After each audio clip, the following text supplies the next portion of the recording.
Alright, what is up, boys and girls? Welcome back to another video. We are just taking a quick look at Polygon here. As we can see, looking like we are having a decent recovery after that big capitulation that we did see for a lot of those larger altcoins. Actually, we can see quite clearly that Polygon was having a very big capitulation down all the way to around that 50 cent mark, which hasn't been ever since really about this time last year. Interestingly enough, pretty much exactly this time last year was when we came down, which is quite interesting, isn't it? But anyway, we could see obviously Polygon, a crypto that has been working the Fibonacci levels extremely in pretty much every single regard, to be fair.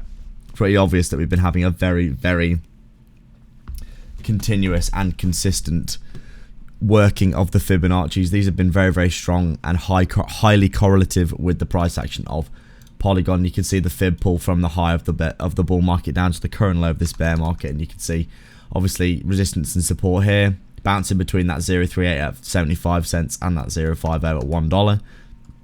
The overextension a few times up towards the 618. We did actually break above that and get the deviation up to around 150, 160 here. And then obviously the big descending wedge that we saw for a lot of cryptos.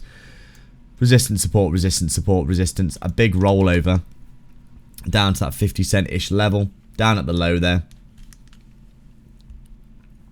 Essentially taking us back all the way back down to those levels last year. Massive capitulation, falling at the bottom of the descending wedge.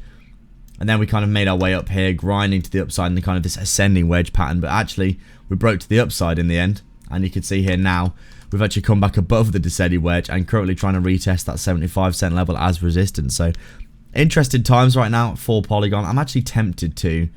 I may actually put a small long position on here. Stop loss just below this, basically where this wedge has ended. I'm looking to target up towards that $1 level again. I think this is probably a fairly decent trade. I'll use quite a small amount, small sizing for this.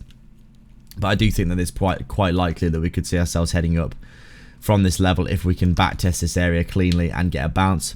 Quite a small sizing because obviously we could just continue downwards in the downtrend overall. You can see we are heading down here.